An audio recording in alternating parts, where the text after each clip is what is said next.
Bonjour à toutes et bonjour à tous. Merci d'être fidèles au rendez-vous de l'OM au café. Vous le savez maintenant, c'est l'émission quotidienne du phocéen.fr.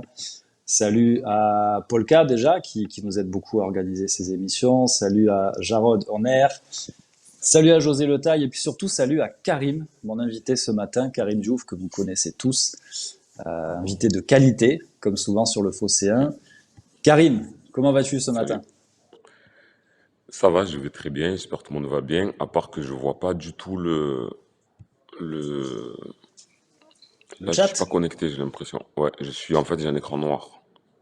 Alors C'est écoute, le nous on te voit problème. très très bien. Et si tu veux, ce que je te propose, c'est que je te relaie les questions de nos lecteurs, si jamais toi tu les vois pas.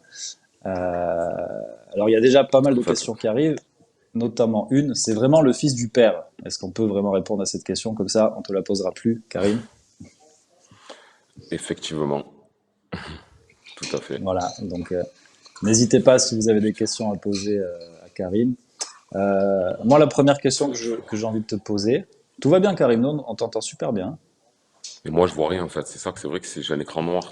Donc, je sais pas si je devrais Ah bah revenir. écoute, tu sais quoi, on va faire comme si on était au téléphone, ou alors tu peux essayer de te connecter et déconnecter, c'est vraiment comme tu veux. Euh, Hmm. moi tout Ouais, va bien, je donc on peut tente, y hein. aller comme ça. Tu tentes, très bien, ok. Bah écoutez les amis, J'arrive. ce que je vous propose, c'est de commencer à poser vos premières questions. Karim est en train de revenir, je pense qu'il n'était pas très à l'aise sans avoir l'image et sans vous lire. Donc bonjour à tous de la Dordogne, mais bonjour à toi, sois le bienvenu. Et y a-t-il eu des révélations spéciales de Longoria hier soir sur RMC? Alors oui, vous pouvez en retrouver une partie sur le Phocéen, une grande partie même. Les rumeurs principales, les révélations principales, pardon, c'était surtout que Pablo Longoria ne se voit pas forcément ailleurs comme président. Donc ça, c'était intéressant. Karim, est-ce que ça va mieux? Tout va bien, parfait. Très bien. Donc Karim, on parlait déjà de ce qui s'est passé hier soir dans l'émission Rotten sans flamme avec Pablo Longoria. Il a dit que, hormis l'OM, il se voyait pas forcément président ailleurs. Et on en a parlé un peu juste avant. Tu avais toi aussi un avis sur ça. Ça veut pas dire forcément qu'il va arrêter le foot après l'OM. Ouais, je pense que ça a été interprété au maximum de la chose. Je pense que quand il disait qu'il ne voulait pas continuer le football, c'était dans le sens de président. Parce que comme il a bien annoncé dedans, être président à l'OM, un club aussi grand, aussi actif que le nôtre, qui a beaucoup de ferveur, c'est difficile d'être président par la suite d'autre chose. Et vu son jeune âge et qu'il aime tellement le ballon, moi je pense que c'est quelqu'un qui va aller au bout de ce qu'il peut faire avec l'OM, mais si demain il a un autre projet où il doit aller chercher des jeunes, faire du scouting comme il le faisait, je pense qu'il est trop passionné pour arrêter, surtout à un tel âge. Je pense que ce qu'il a voulu dire, c'est d'être président. C'est une fonction dans laquelle il a été propulsé en fait, par rapport à ce qui s'est passé l'année dernière. Donc c'est pas une fonction qu'il a choisie. Et si je pense que lorsque sa mission sera finie, il choisira de faire ce qu'il aime le plus, c'est-à-dire être plus près du terrain et de la recherche de joueurs. Voilà, c'est très bien résumé. C'était une des interventions intéressantes du président Longoria. Salut à JC, salut à tous les autres aussi. Vraiment, c'est un plaisir de vous voir ce matin. Vous êtes fidèles au rendez-vous. Est-ce que vous êtes tous au café? Nous, oui. Voilà. On Ouais. s'est dit que, quand même, si c'est l'OM au café, il faut boire un café. Karim habite-t-il à Marseille? Alors ça, je laisse Karim répondre, hein. C'est peut-être pas, c'est pas à moi de répondre. En tout Oui, cas, ouais, j'habite à Marseille, je suis né ici, j'ai grandi ici et je pense mourir ici. Bon, on verra. voilà. Bon, on te souhaite que ça arrive dans longtemps quand même. Ouais. Euh, Autre chose qu'a dit Pablo Longoria d'intéressant, parce que c'est un président qui manie un peu de langue de bois parce qu'il le faut, c'est la fonction, mais qui donne aussi des infos, c'est que Matteo Guendouzi va bien rester à l'Olympique de Marseille jusqu'en 2025, a-t-il dit. Ça, c'est une bonne nouvelle pour la stabilité de l'équipe. Karim, est-ce que toi, ça te paraît important qu'un garçon comme Guendouzi s'inscrive sur la durée à l'Olympique de Marseille? Est-ce que c'est des choses que parfois, on pense à d'autres joueurs qui ont beaucoup apporté à l'OM, mais qui étaient vraiment soit sur une année, soit éventuellement sur deux? Dans le discours de Guendouzi et de Longoria, est-ce que tu sens qu'il y a une stabilité qui se met en place au fil des mercatos?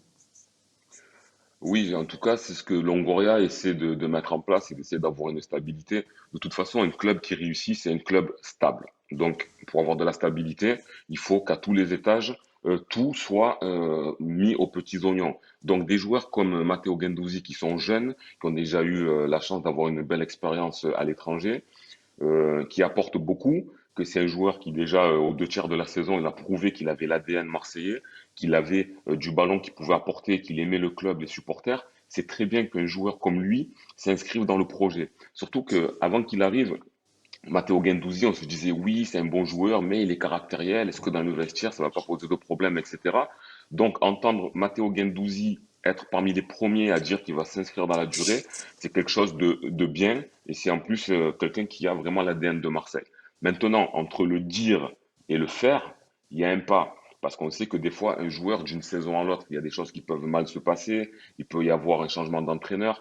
Mais en tout cas, c'est de bon augure qu'il ait un contrat assez long et je suis content de cela parce que aux 2 tiers de la saison, il a prouvé qu'on pouvait compter sur lui. C'est une très bonne chose.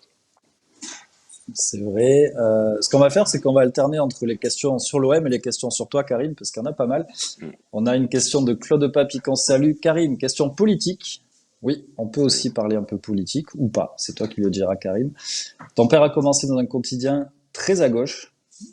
Quel a été l'impact de ses idées dans sa carrière footballistique? Est-ce que c'est quelque chose à laquelle tu peux répondre pour notre ami Claude Papy? Ça, pour être honnête, je ne sais pas si j'aurai la possibilité d'y répondre parce que quand mon papa il était journaliste, j'étais vraiment très très très jeune. Donc c'est plus tard que j'ai regardé un peu ses archives lorsqu'il était journaliste et les idées politiques qu'il avait. Ce qui fait que je ne peux pas faire véritablement le lien entre ces idées qu'il avait à gauche et véritablement le football. Malheureusement, j'étais trop petit, donc je peux pas répondre véritablement à cette question. Il aurait fallu que j'en discute avec ça et j'ai eu beaucoup de sujets avec lui, mais c'est vrai que j'ai pas eu cette conversation qui fait que, après, oui, c'est comme sachant que c'était quelqu'un de gauche, il était véritablement pour le football égalitaire et en ce qui concerne les salaires, en ce qui concerne l'égalité véritablement dans le football. Mais j'ai pas de réponse vraiment précise à apporter sur ce sujet. Bah, au moins, c'est honnête et merci d'avoir répondu à Claude Papy. Il a quel âge, Karim? Décidément, tu vois, tu défoules toutes les curiosités. Quel âge as-tu, Karim? Quel âge as-tu? J'ai j'ai 42 ans. Oui, je sais, je fais très jeune, mais j'ai 42 ans. Voilà. On a aussi pas mal de monde qui nous dit que Pablo Longoria n'a pas été toujours bon hier. Donc c'est le but de faire ces émissions avec vous, c'est de pouvoir en débattre, échanger nos avis. Comme je le disais, c'est vrai que c'est un président, donc forcément il essaie aussi de respecter la cohérence entre la direction, le coach, les joueurs. Dites-nous dans le chat les interventions que vous n'avez pas forcément aimées, on pourra y répondre avec plaisir. Toi, Karim, est-ce qu'il y a eu des moments où tu as trouvé que Pablo Longoria était moins bon? Est-ce qu'il y a des sujets sur lesquels il t'a paru moins bon que les autres? Et puis après, on parlera des joueurs aussi, parce qu'il y avait Dimitri Payet qui s'est exprimé sur son poste de faux neuf. Et ça, je sais que tu as aussi des choses à dire. Est-ce qu'il y a eu des moments où Pablo Longoria t'a paru un peu trop langue de bois ou un peu à côté de la plaque? Alors, comme je te disais, j'ai pas eu la possibilité d'entendre toute l'interview parce que j'étais un Hmm. petit peu à droite à gauche à cette heure-ci. Il faudrait que je réécoute le podcast entier. Mais déjà, je salue parce que c'est pas un exercice facile. Parce que Pablo Longoria, à la base, il n'est pas président. Donc, c'est-à-dire que normalement, quelqu'un qui est président, c'est quelqu'un qui est habitué à cet exercice. Ensuite, c'est quelqu'un qui, à la base, ne parle pas français. Bien qu'il s'exprime super bien, je trouve que ce qu'il a pu faire, etc., déjà, il faut lui tirer le chapeau parce que c'était pas évident de pouvoir s'exprimer dans sa langue qui n'est pas maternelle. Et ensuite, oui, c'est un président espagnol, donc les Espagnols, c'est ce qu'on disait, ils sont plus directs, ils prennent moins de gants et ils font moins attention à ce qu'ils vont dire en France. Donc, c'est vrai qu'on Hmm. peut penser qu'à certains moments, il a pu dire trop ou pas assez, mais c'est parce que c'est dans sa culture. Quand en France, on est beaucoup dans le protectionnisme et on fait très attention à ce qu'on dit. Attention, non, je dis pas que je vais finir sur le podium, j'ai jamais dit ça. Donc, c'est bien d'avoir un président qui soit un peu direct. Après, je sais pas si on parle d'un sujet particulier, mais il a pas trop de langue de bois et je trouve que c'est plus une bonne chose qu'autre chose. Il y a le sujet Milik qui revient beaucoup là de la part de nos lecteurs. Alors c'est vrai, vu que j'ai suivi depuis le départ, sur Milik, il fallait pas forcément s'attendre à ce qu'il fasse une déclaration fracassante en disant moi je veux que mon coach aligne Milik. On pouvait s'attendre à ce qu'il ajoute corporate.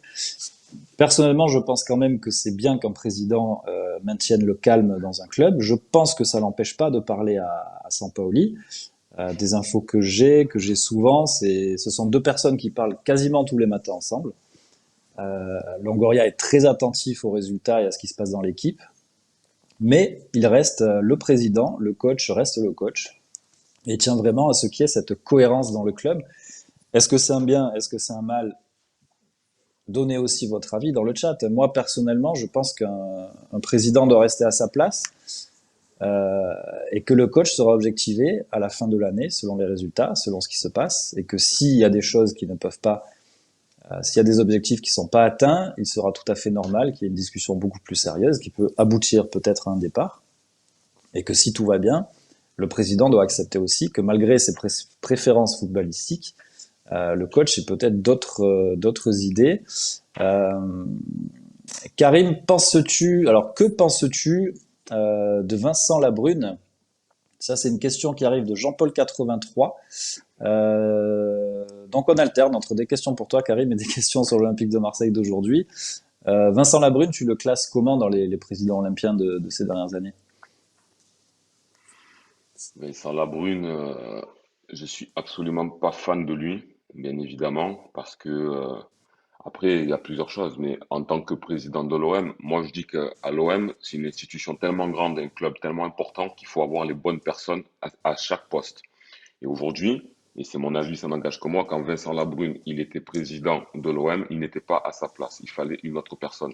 Donc, il a essayé d'alterner les choses, il a essayé de réussir certaines choses, mais globalement, moi, je n'ai pas été satisfait de lui parce qu'il y a eu un travail en amont qui a été fait.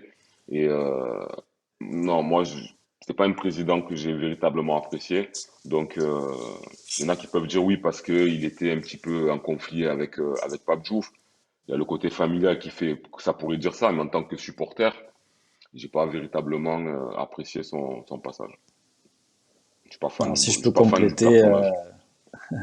en tant que supporter, je l'ai trouvé désastreux. En tant que journaliste aujourd'hui, je l'ai trouvé encore plus désastreux. Donc, je suis bien content que Vincent Labrune soit très loin de l'Olympique de Marseille aujourd'hui. C'est une très bonne nouvelle. Euh, Allez, Payet, on va arriver sur le cas Payet, puisqu'on sait que c'était quand même une intervention contestée du président. Pour le président, il n'y a pas forcément de problème avec Milik. Et puis plus tard, Dimitri Payet est arrivé sur le plateau, donc avec RMC et Rotten sans flamme. Il a dit que lui, jouer numéro 9, il aimait ça, qu'à son âge, c'était plutôt logique, et qu'il y avait des matchs où on avait besoin d'un 9, d'autres où c'est pas la peine. Donc en gros, il n'a pas du tout désavoué son coach, ça aussi c'est sans doute normal. Mais il aurait pu aussi dire oui, moi je veux jouer avec Milik parce que c'est un grand joueur, mais c'est au coach de faire ses choix. C'est pas vraiment ce qu'il a dit. Euh, Toi, Karim, le concept du faux neuf à l'Olympique de Marseille, est-ce que c'est quelque chose qui te paraît viable? Est-ce que ça peut être que du dépannage ou est-ce que tu peux vraiment faire une saison entière comme ça? Moi, je suis pas fan de jouer avec un faux neuf. Pour moi, jouer avec un faux neuf, comme il l'a mis en place Sampaoli, c'est une bonne chose. Mais comme je le disais lors du talk il y a quelques semaines, c'est une bonne stratégie en tant que second couteau. C'est-à-dire que ton numéro 9, il est blessé, il est suspendu, il est en sélection, tu n'as pas de véritable neuf. Si maintenant ton numéro 10 ou n'importe quel autre joueur est capable de jouer en faux neuf pour dépanner pendant un, deux ou trois matchs, c'est une très bonne chose. Si maintenant ton joueur sort sur blessure ou que tu veux surprendre l'adversaire en changeant de stratégie à la 70e minute et faire tourner un faux neuf pendant que tu sors ton vrai neuf, c'est pas mal. Mais de manière générale, moi je suis dans le football classique, c'est-à-dire que tu dois avoir deux ailiers, un numéro 10 et un numéro 9. Maintenant, quand tu as un numéro 9 comme Arkadiusz Milik qui est capable de marquer beaucoup de buts, c'est un joueur qui a montré qu'il était bon en première intention, c'est un joueur qui est quand même qui a un très bon rendement. Pour moi, je ne suis pas d'accord à le mettre véritablement sur le banc. Donc, faux neuf, oui, à condition que ce soit ta roue de secours. Maintenant, tu vas pas prendre l'autoroute avec ta roue de secours. Elle est là pour te dépanner pendant quelques kilomètres, mais elle n'est pas là pour que ce soit une solution définitive. Parce que si demain, au Bayern, Lewandowski, il se blesse et que, par exemple, je sais pas moi, Niabri ou n'importe qui joue en numéro 9 et qui marque beaucoup, je pense que quand Lewandowski reviendra en forme, ils le remettront en numéro 9. Donc moi, c'est seconde solution, oui, mais de manière durable, non. Très bien. Alors, vu qu'on est sur Twitch, on vit un peu en temps réel ce qui se passe chez moi. Claude Papy, oui, effectivement, ma femme est en train de partir pour une semaine. Donc, je lui ai fait un petit salut. Et voyez que j'ai été très pro. J'aurais pu me lever, dire vraiment au revoir. Je l'ai pas fait. Je l'ai fait avant. Mais bien vu. Et d'ailleurs, Claude Papy sera très prochainement avec nous. Donc, continuez à suivre le café, puisqu'on aura le plaisir de le recevoir avec nous. Sans doute avec Romain Ring, si je dis pas de bêtises. Euh, Lawid 13 qui nous dit, est-ce que vous pensez pas que le vestiaire lâche Sampaoli sur les 3 derniers matchs de Ligue 1? Moi, je vais donner mes infos et après, ça n'empêche pas d'avoir ses ressentis aussi. Le vestiaire n'aurait pas lâché. Les joueurs s'en voudraient à eux-mêmes. Il y a eu une discussion donc avec les cadres et les joueurs sur l'état d'esprit, sur l'intensité qui était beaucoup plus faible ces derniers matchs. Pour l'instant, les joueurs sont concernés et séduits par le coach. Moi, c'est ce que j'ai comme info. Karim, est-ce que tu trouves que l'Olympique de Marseille est en train de vivre une situation où des joueurs lâcheraient leur coach? Parce que c'est pas interdit de le dire, c'est pas parce que moi j'ai une info qui dit A que la vérité c'est pas B. Selon toi, est-ce qu'il y a des joueurs qui se laissent un peu aller et qui espéreraient donc en filigrane que le coach Sampaoli s'en aille, tout simplement, parce que si on va au bout de la question, c'est ça. Est-ce que tu l'as vraiment ressenti de ton côté, ça? Alors, que des joueurs se disent et lâcher Sampaoli, je suis pas certain à 100%, mais que des joueurs s'interrogent beaucoup à son sujet directement, oui. Il y a des joueurs comme, bien évidemment, que des joueurs comme Amin Harit, comme Bakambu, comme Kolasinac, qui ne trouvent pas la place, on ne sait pas quand est-ce qu'ils vont jouer. Il y a des fois, ils sont complètement titulaires, des fois, ils ne jouent pas. Steve Mandanda, quand Sampaoli dit le débat est peut-être relancé avec Paolo Lopez parce que Mandanda a fait un très bon match, mais finalement, il ne joue toujours pas. Donc, je pense qu'il y a beaucoup plus de questionnements au sujet de Sampaoli que Hmm. réellement lâcher. Parce qu'aujourd'hui, lâcher un entraîneur qui est quand même second, même si la méthode, elle peut être discutée, discutable, c'est un peu difficile. Je pense qu'au cas par cas, chacun s'interroge sur son propre point de vue. Amin Harit s'interroge. Est-ce que Sampaoli, il a l'intention de me faire jouer? Quel est son projet pour moi? Je pense qu'il y a plus d'interrogations que réellement de lâchement, vous voyez? Et je rebondis sur ce que tu dis. Je pense aussi que c'est très peu probable que les joueurs aient lâché le coach, puisque au moins les 3 quarts des joueurs ont été recrutés par Sampaoli et Longoria. Donc c'est comme si on faisait venir, enfin tu fais venir des joueurs que tu as mis du temps à observer et tu es sûr de leur Tout à fait. force. Donc ce serait assez étonnant. Maintenant, attention, c'est toujours pareil, en cas de crise de résultats, aujourd'hui on a un gros coup de mou. Je pense pas que l'OM soit en crise, ça engage que moi. Mais il y a peut-être un problème dans les résultats, les derniers en tout cas. Là, tout peut bien sûr partir en sucette, puisque malheureusement dans les vestiaires, ça se passe souvent comme ça. Lirola et Kolasinac doivent jouer en piston dans une défense à 3, nous dit Ernesto Neuf Farias. C'est vrai que c'est un système qui a bien marché l'an dernier, le 3-5-2. C'est vrai que Lirola était excellent, c'est vrai que Payet et Milik étaient ensemble dans ce système-là. Est-ce que pour toi, Karim, on peut le refaire cette année? Est-ce que Kolasinac peut être le piston gauche qui manquerait à l'OM? Et est-ce que ça enlèverait pas des joueurs au milieu, là où Sampaoli veut beaucoup de milieu de terrain pour avoir beaucoup le ballon? Est-ce qu'un 3-5-2, ça te paraît un bon système pour toi là? Alors, au début, moi, j'étais pas fan du 3-5-2 et quand tu jouais tout le temps en 3-5-2, je réclamais un 4-2-3-1. Tu te souviens, on en discutait ensemble. C'est vrai. Maintenant, maintenant que je me rends compte qu'en fait, en passant en 4 défenseurs, ben, on s'en sort moins bien, autant revenir à ce qui marche. Donc, un 3-5-2 dans lequel on était beaucoup plus offensif, sur lequel on marquait beaucoup plus de buts et qu'on avait une meilleure circulation du ballon, je préfère. Maintenant, effectivement, que Lirola, je pense qu'il sera dans une bonne position. Après, Kolasinac, à voir parce que ça serait difficile. Il faudrait qu'on ait plus de recul pour voir si le côté gauche il serait bien. Parce que par exemple, Mm. quand il avait testé à Amavi, c'était pas. Moi, j'aurais déjà aimé voir Amavi dans un système à 4. Ça, j'aurais aimé voir. Maintenant, à 3, Amavi, il n'avait pas réussi. Est-ce que Kolasinac, tu peux y arriver? C'est toute une question. Mais Lirola, il était meilleur l'année dernière aussi. Attention qu'il dédoublait mieux, s'entendait mieux avec Thauvin qu'avec Under. Parce que tu vois que Lirola, quand il essaie de monter, il essaie de combiner avec Under, mais Under, dès qu'il a le ballon, il a tendance à l'oublier et il essaie de rentrer sur son pied gauche et rentrer dans l'axe. Donc je trouve que Under, il bride un peu Lirola sans le vouloir. Et après, du côté gauche, j'aurais bien aimé voir un peu Kolasinac et Bakambu, voir ce que ça peut donner, tu vois. Mais Alors justement, on a pas mal de 3-5-2, ouais. réactions sur le. Mais j'entends très bien ce que tu dis et d'ailleurs, je suis quasiment d'accord avec toi. La seule question que je me pose, et on l'a vu dans le chat, et merci à tous pour vos réactions dans le chat, c'est toujours super enrichissant, c'est que dans ce système-là, on pourrait se passer de under. Et ça, est-ce qu'on peut se le permettre? Alors, c'est toujours pareil. Si on se passe de Milik, qui est un top player, on peut très bien se passer de under. L'important, c'est que l'OM gagne. Mais est-ce que c'est souhaitable? Dans un 3-5-2, est-ce que tu imagines under, du coup, en deuxième attaquant, on va dire? Ça, c'est quelque chose qui, tant qu'on l'a pas essayé, on peut pas savoir si ça marcherait ou pas. Ou est-ce que C'est tu te vrai, dis ça peut non, être. il faut mettre les meilleurs joueurs tout le temps sur le terrain? Faut mettre les meilleurs joueurs le plus souvent possible sur le terrain. Peut-être pas tout le temps, parce qu'en les mettant tout le temps, c'est là où on peut subir la blessure, c'est là où on peut subir le côté carbo. Ça serait un petit peu dommage. Il faut arriver à sélectionner des fois certains matchs, si on peut, et faire tourner et rester et garder en alerte ceux qui sont sur le banc. Parce que si tu fais tout le temps jouer les meilleurs, ceux qui sont sur le banc vont se dire je n'aurai jamais ma chance, donc ils seront pas en alerte. Maintenant, pour revenir Bien sur sûr. Cengiz Zender, pour moi, c'est un des meilleurs joueurs de la saison. C'est quand même quelqu'un qui il est un peu carbo en ce moment, mais il a tellement donné, il court beaucoup sur son côté, il rentre beaucoup avec le ballon, il a une belle frappe et tout, donc tu peux pas t'en passer. Pour moi, c'est une des meilleures révélations de Marseille cette année. Maintenant, le faire tourner, par exemple, le mettre en 4-4-2, le mettre en attaquant droit avec Milik, après, par exemple, sortir under, mettre Milik un peu plus à droite, faire entrer Bakambu, par exemple, ça peut être des solutions. Mais ouais, il faut tester, ça peut être pas mal. Mais moi, je dirais qu'il faudrait garder Milik et après voir après qui c'est qui va jouer à droite ou à gauche pour donner les ballons. Alors je vois aussi qu'on propose un 4-4-2 à plat avec Payet et Milik devant. On dit aussi qu'on peut très bien faire entrer Under et Dieng par exemple en cours de match dans un 3-5-2. Polka, si tu m'entends, est-ce qu'on peut faire un sondage avec le quel système idéal pour Sampaoli? Selon vous tous, on aurait du 3-5-2, on aurait du 4-4-2, on aurait aussi le système actuel. Ça peut être intéressant de voir ce que vous en pensez tous. Euh, il y avait une autre question sur Bakambu. C'est vrai qu'il a été recruté assez habilement par Pablo Longoria, parce que c'est un joueur libre et qu'il n'y avait pas que l'OM sur son cas. Est-ce que pour toi, Karim, Bakambu, pour l'instant, il est un peu sous-utilisé, ou est-ce que tu te dis que c'est normal, qu'il faut qu'il s'adapte aussi au jeu de l'OM, il faut qu'il se retape un peu physiquement?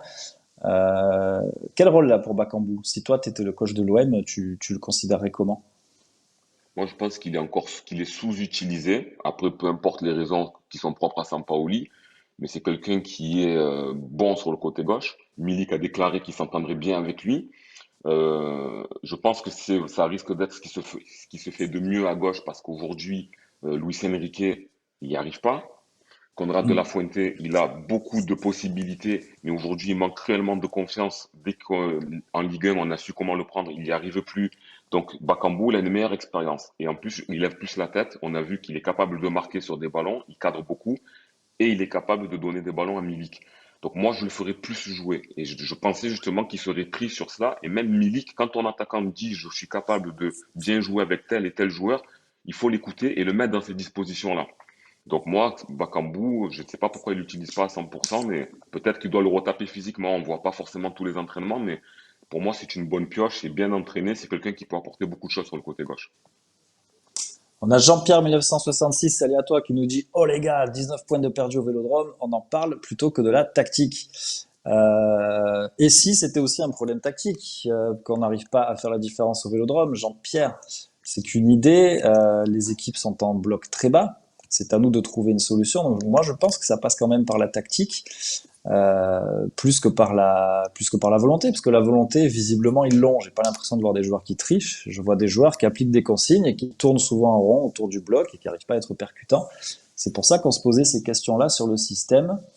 La seule solution, nous dit Mika Wem, pour tous les alignés, c'est 3-4-3, avec Camara devant la défense à 3, qui pourrait monter d'un cran pour aider au milieu avec Milik, Payet et Under devant.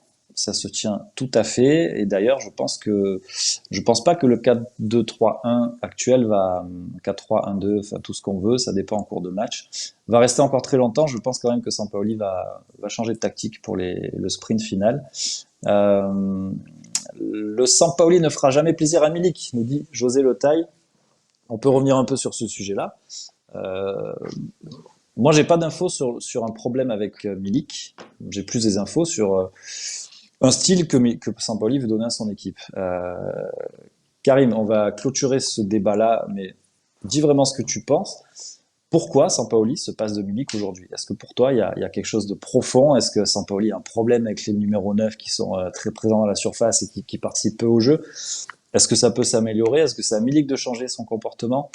Dis-moi ce que tu en Alors, penses pour qu'on clôt ce débat-là. moi, ce que j'en pense, c'est qu'au début, et je pense qu'il était honnête envers lui-même, Sampaoli disait, Milik n'est pas le profil de joueur qui rentre dans mon système de jeu. Je le croyais quand il le disait. Maintenant, Milik est rentré et il a marqué, et il marque, il montre qu'il est complètement efficace. Et aujourd'hui, il ne le fait peut-être pas rentrer à 100%. Est-ce que Sampaoli n'a pas un problème d'ego? Parce que beaucoup de gens réclamaient Milik en disant, oui, Sampa, il faut que tu mettes Milik, regarde, il va marquer, on a un joueur de classe internationale, il doit marquer, etc.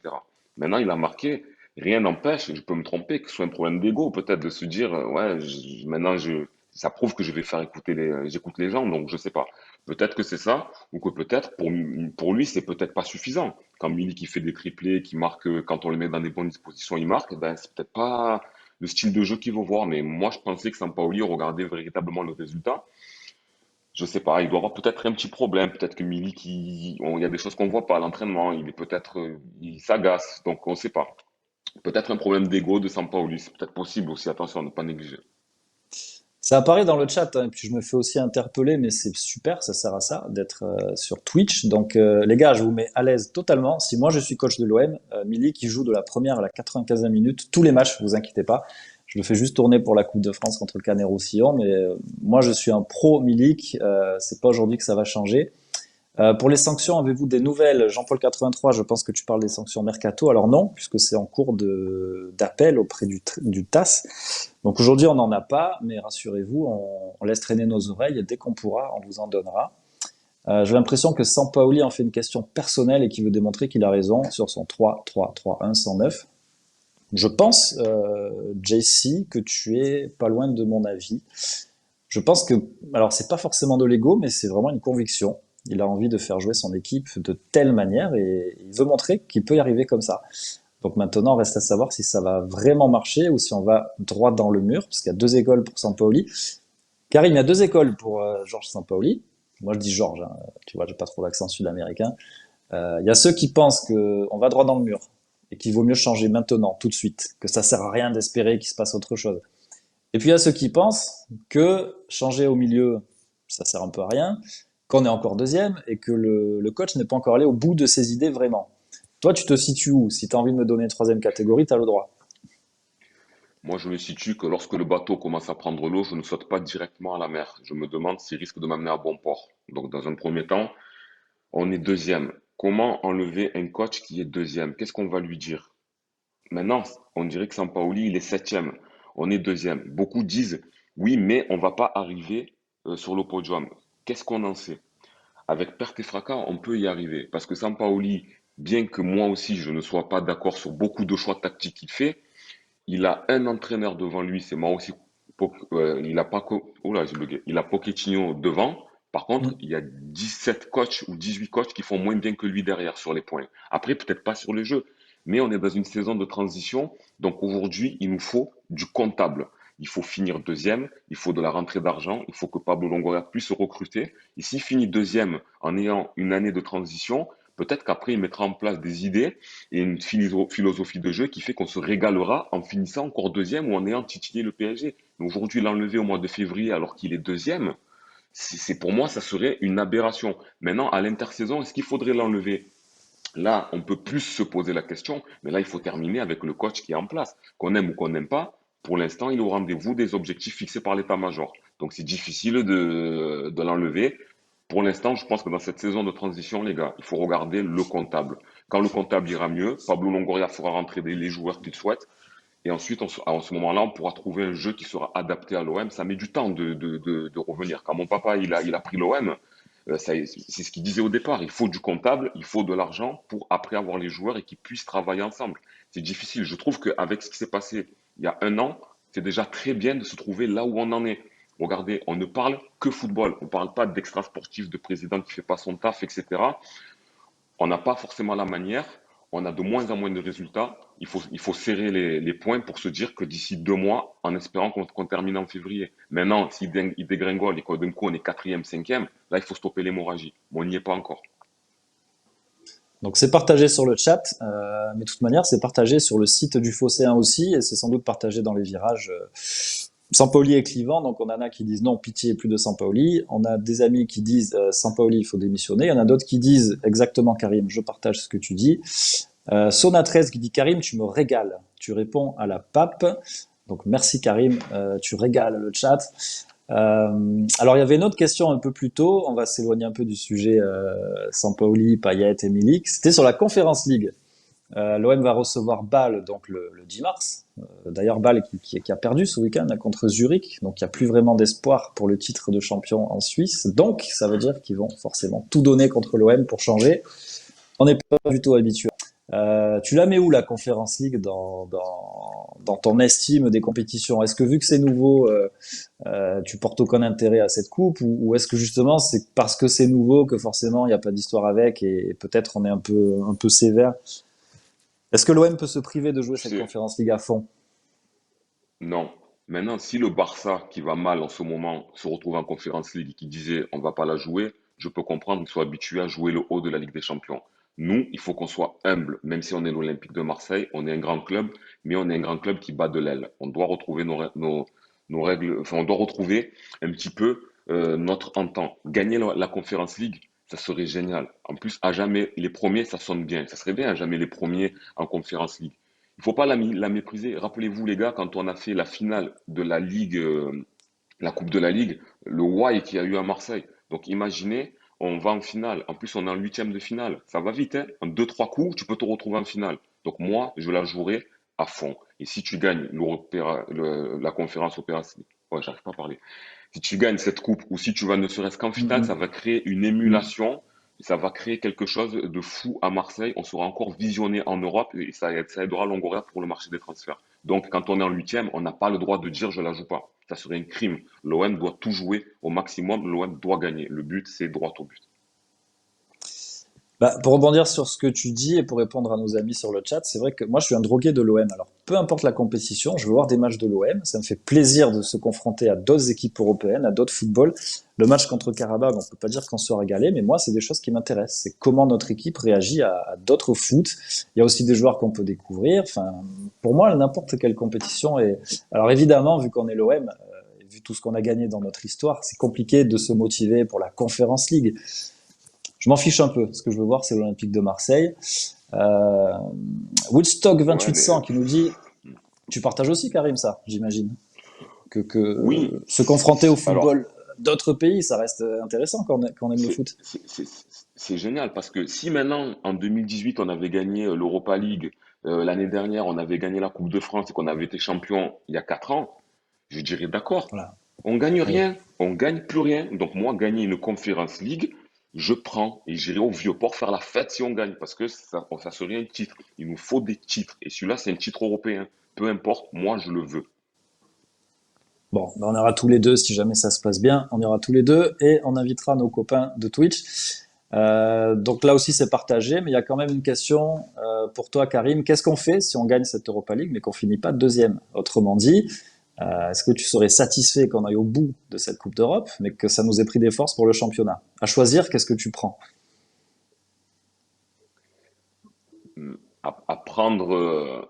Le truc, c'est que c'est plus important de finir deuxième sur un point de vue financier, Ligue des Champions, mais tu n'es pas champion quand même. Ça serait Paris qui serait devant. Tandis que sur un point de vue financier, c'est moins intéressant de gagner cette Coupe d'Europe, mais ça ferait une fête parce qu'il y aurait un titre.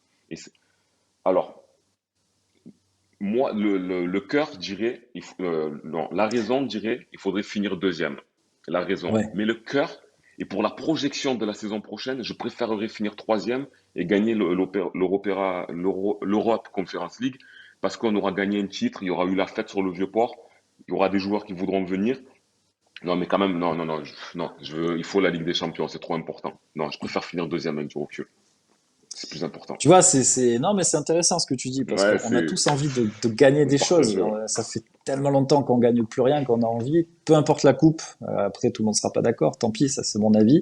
Mais on veut pas aussi que ça nous handicape pour la suite de la compétition parce qu'évidemment, Ligue des Champions avec la qualif et les matchs, c'est quasiment du 50, 60 millions d'euros et ça, on en a bien besoin, ne serait-ce que pour payer les Ah options oui. d'achat.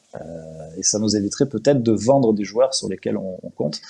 On parle de Bamba Dieng notamment, si on veut le faire grandir chez nous, mieux vaut être qualifié en Ligue des Champions et ne pas avoir besoin d'une entrée d'argent dès le mois de juin possible. Ne pas être en Ligue des Champions nous dit que le play, c'est juste notre niveau. Ouais, c'est une analyse cynique, mais c'est vrai. Je pense que c'est vrai. Si on n'arrive pas à se qualifier, c'est qu'on ne méritait pas, tout simplement. Felipe 3813 qui dit pourquoi choisir? On gagne et on finit sur le podium. Voilà, Ah ça là, c'est ça pas mal serait. comme idée. Ah oui. Albo Marseille qui dit ce n'est qu'une consolante énergivore. Alors ça dépend de ce que fait Sampaoli, ça dépend s'il fait tourner correctement son effectif ou pas. Mais si on met que les équipes types à chaque fois, évidemment, ça va nous prendre pas mal de force. L'Europa League l'était aussi en 99, on perd le championnat à cause de ça, et avec Garcia, la Ligue des Champions nous échappe à cause de l'Europe. Est-ce que c'est quelque chose que tu partages? Moi, je suis quasiment d'accord avec ça. La superbe épopée en Europa League avec Rudy Garcia, évidemment, on va pas cracher dessus, on était tous à fond. Avec le recul, est-ce que c'est pas pour ça qu'on finit quatrième et qu'on n'a pas le jus suffisant? Je me rappelle de derniers matchs, je crois que si je dis pas de bêtises, mais reprenez-moi peut-être à Angers. Enfin, c'était pas des gros matchs où on se fait égaliser, on n'arrive pas à reprendre le dessus.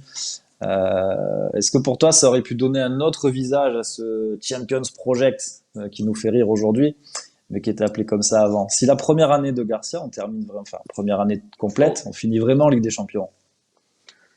ça aurait pu, mais après, il faut regarder l'autre. Bon, là, on a perdu, donc on peut que dire ça, mais imaginons, on avait gagné.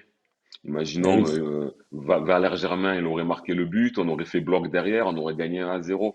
Est-ce qu'on aurait dit à la fin de l'année, oui, mais on a fini quatrième? On aurait fait le Tour de France en soulevant l'Europa League en disant, il y a que nous qui l'avons gagné, on est les seuls à avoir deux Coupes d'Europe, donc ça ne serait pas remis de suite. Donc, une coupe, pour moi, c'est quand même extraordinaire. Finir deuxième, c'est important. Quand une coupe, c'est extraordinaire. Vous voyez? Regardez, en France, il n'y a que nous qui avons gagné la Ligue des Champions. Donc, l'OM doit avoir un effectif capable de pouvoir gérer ces deux tableaux. Vous vous rendez compte? Moi je dis en Europe Conference League, des Amin Harit, des Konrad de la Fuente, des Steve Mandanda. C'est pas des pipampens à la base, c'est des joueurs. Si Sampaoli, et c'est là qu'il doit bien faire son job, il les conditionne bien, c'est des joueurs qui sont capables d'avoir un bon niveau. En 2018, on a réussi à aller loin parce que Garcia, il a réussi à faire concerner tout le monde. Il y en a qui disaient, ah, je joue pas en championnat, mais je joue en Coupe d'Europe. C'est ça qu'il faut arriver à faire, mais il met pas assez en avant tout son effectif. Alors merci pour l'expression pipe en pain, parce que je t'avoue que je la connaissais pas. Donc merci Karim, si t'en as d'autres, je suis preneur. Il nous reste 3 minutes, ça passe super vite les amis, donc si vous avez des questions, c'est maintenant ou jamais. J'espère qu'on a répondu au maximum. Forcément, quand je vois qu'il y a des questions en doublon, m'envoyez pas, mais j'en pose qu'une, ou quand il y en a qui se ressemblent. Merci pour les abos aussi. Je vois qu'il y a un quatrième mois d'abonnement. Pour Mano Live, merci beaucoup. C'est vraiment top. C'est vraiment top l'engouement que vous avez pour cette émission et pour le Fosséen sur Twitch. Merci à vous. Je continuerai de vous souvenir. Non, non, merci à toi. Vraiment, merci à toi. Karim, pour terminer, on va jouer contre Monaco ce week-end. Forcément, on serait tenté de dire que ça peut être un tournant parce que si l'Olympique de Marseille arrive à gagner, ça peut rassurer beaucoup de monde et prouver que Georges Sampaoli est capable de battre un gros. Il l'avait déjà fait à l'aller, mais on dirait que c'était loin déjà et c'est passé tellement de choses. Par contre, si on perd, on peut vraiment basculer du mauvais côté. Comment tu sens ce match ce week-end? Est-ce que tu sens pas qu'on arrive à un petit moment où ça peut prendre une saison ou une autre, une Alors, direction ou une autre? paradoxalement, je préfère jouer contre l'AS Monaco qu'une équipe qui serait 16e, 17e. Pourquoi? Parce qu'une équipe qui est 16e, 17e, elle va faire ce que toutes les autres équipes ont fait depuis le début de la saison. Mettre un bus derrière, mettre deux attaquants rapides, jouer en contre quand nous on va jouer à la passe à 10 en essayant de trouver la feinte et ne pas y arriver. Monaco, c'est une équipe qui veut terminer sur le podium, c'est une équipe qui va attaquer. Et l'OM joue bien face à des équipes qui attaquent. Donc, je pense qu'à ce jeu-là, au Vélodrome, quand une équipe attaque et qu'elle crée des espaces, l'OM est fort. Et je pense qu'on est plus fort que Monaco. Donc, ce match-là, il risque d'être intéressant. On peut le gagner, on doit le gagner. Et en plus, ça rassurerait tout le monde parce que ça serait d'une part à domicile, enfin, contre un gros et contre un concurrent direct. Et comme Monaco a une belle équipe offensive, ils vont pas se contenter de jouer derrière, ils vont créer des espaces. Il faut avoir une bonne attaque avec Bamba Dieng qui va vite, etc. Under, on est capable de gagner même par 2 buts d'écart, je pense, c'est possible, hein. Donc c'est de bonne Mais du augure ce coup, match. Karim, tu acceptes de gagner comment? Est-ce que tu veux un OM qui bafouille son football comme aujourd'hui, mais qui gagne? Un peu ce qui s'est passé à 3, c'est-à-dire que tu marques assez vite sur un fait de jeu qui est un penalty. Bon, après, il faut aller le chercher. Ou est-ce que tu veux une victoire qui va vraiment te rassurer? Mais te rassurer, si on suit la majorité des supporters, ce serait avec Milik devant aussi. Il y a peut-être peu de chances de voir Milik, malheureusement, je le répète, démarrer contre Monaco. Est-ce que tu prends n'importe quelle victoire ou est-ce que tu veux une victoire avec une compo qui fasse plaisir à tout le monde? Moi, là, comme je suis dans le comptable, à l'heure qu'il est, non, je pense qu'on peut faire les deux. On peut pas choisir. Je pense qu'on peut gagner avec une équipe qui fasse plaisir, une équipe qui se fait plaisir et une équipe qui distribue du beau football. On est capable de gagner par 2 buts d'écart en faisant des jeux de transition, en se projetant de l'avant et en marquant autre que sur des faits de jeu. Je pense qu'on peut unir les deux et contre Monaco, je pense que c'est l'adversaire idéal pour pouvoir y arriver. Bon, bah j'espère bien. Moi, je t'avoue que même une victoire à la 94e avec un but de Pau Lopez de la tête sur corner, j'en ai rien à foutre. Je veux vraiment la victoire. Ah, je prends Euh, aussi, hein. En fait, je pense que Sampaoli, s'il est revenu à des choses très défensives, c'est parce qu'il a très très très peur de la défaite et très très très peur dans cette Ligue 1 de se faire rattraper. Pour l'instant, c'est pas arrivé parce que les poursuivants tâtonnent. Je pense que c'est à cause de ça qu'il a vraiment revu son. Il découvre la Ligue 1, il voit que tout le monde peut battre tout le monde et qu'il a un peu peur. Moi, ce que je veux, c'est les points. Je veux qu'on soit en Ligue des En fait, Champions et après, vas-y En fait, Karim. le problème qu'il a Sampaoli, vite fait pour revenir sur lui, c'est que il s'adapte à l'adversaire. À chaque fois, il s'adapte à l'adversaire. Il faut pas s'adapter. Ouais, Quand tu es l'OM et que c'est peut-être un des peu équipes trop. ils s'adaptent trop. Une équipe, avec le respect que j'ai pour eux contre trois, tu dois les enfoncer. Et c'est eux qui doivent s'adapter à se dire, mon Dieu, il faut pas qu'on en prenne quatre. Et puis, il y a 19 équipes. Tu vas pas faire 19 adaptations. C'est pas possible. Tu dois avoir un plan de jeu, un rouleau compresseur. Il faut que les équipes, passez-moi l'expression, elles se caquent dessus. Certaines équipes, maintenant Bien que sûr. tu as un plan contre Paris, contre Mbappé, je veux bien, mais contre trois, clairement, c'est je mets deux attaquants et j'enfile 3 buts. C'est tout. Il réfléchit trop depuis la deuxième partie de saison. C'est ça son problème. Je pense que ton avis est partagé par beaucoup. Moi-même qui suis pas un défenseur, parce que j'ai pas besoin d'être un défenseur du coach de l'OM, mais moi qui suis sensible à son football, je trouve effectivement qu'il y a trop d'adaptations, surtout ce mois de février en Hmm. fait, pour être honnête, et qu'il y a un moment, t'es largement capable d'imposer ton jeu. Il a tout dit, Karim Diouf, bah, tu vois, fanatique Marseille 83. Karim, je pense que c'est un examen réussi pour toi, pour l'OM au café. Donc quand est-ce que tu reviens nous voir? Est-ce que tu peux déjà, est-ce qu'on peut prendre rendez-vous? Est-ce que tu as apprécié ce Ouais, moment d'échange avec les lecteurs du Phocéen? ouais, c'était cool, c'était cool. Ça fait super plaisir. Ouais. En plus, il y a quelques noms que je connais là, que je vois, que j'ai vu sur Twitter. Ben voilà. Et ouais, c'est super cool. En plus, ce qui est bien, c'est un format qui est un petit peu différent par rapport au talk où c'est beaucoup plus Mm. officiel. Là, c'est plus familial, on va dire. C'est sympa, moi j'aime bien. Écoute, moi tu sais, le mercredi j'ai beaucoup de dispo, comme tu veux, avec plaisir. C'est un moment Eh ben que écoute, j'aime beaucoup. Karim nous dit Claude Pape, tu écris, tu travailles où alors? Karim travaille pour le Phocéen en partie, puisqu'il est pigiste pour nous, et tu fais aussi des chroniques à la Marseillaise que vous pouvez retrouver donc sur le site de la Marseillaise, le fameux journal marseillais. Mm. J'avais aussi une autre question de Claude Papi qui disait est-ce qu'il y a que Romain Herring qui va en conférence de presse? Alors, ces derniers temps, oui, j'en vois Romain Herring, puisque, bon, comme dans toute entreprise, il y a des postes précis, une organisation en place, et c'est vrai que Romain, qui est notre journaliste reporter d'image, va très très souvent en conférence de presse, tout comme en déplacement. Après, ça n'empêche pas qu'une autre fois ce soit moi, qu'une autre fois ce soit Romain Canouti. Ça peut très bien tourner. Ben, en tout cas, merci à tous, merci à toutes pour votre participation. C'était top, comme d'habitude. Merci beaucoup à Polka, qui a encore été top. Voilà, quand on est top, il faut le dire. Karim, merci beaucoup. On se retrouve très Merci à vite. toi, Jérémy. Ouais, merci à tout le Peut-être en monde, ça m'a fait plaisir. talk. Ouais, Allez, quand tu merci veux, aussi comme d'hab. à, voilà, le Phocéen est ouvert. Merci aussi à Guillaume qui a assuré la réalisation. Et puis surtout, n'hésitez pas à passer par Polka si vous voulez faire une émission avec nous, soit par Polka, soit sur le Twitch du Phocéen. N'hésitez pas. Donc demain, logiquement, c'est Claude Papi qui sera avec nous. Si vous voulez discuter, vous envoyez un petit message. C'est un plaisir. Le Phocéen, c'est fait pour ça. C'est pour partager ensemble. Bonne journée à tous. Merci Karim, merci Guillaume, merci Polka. Salut! Et allez, l'Olympique de Marseille.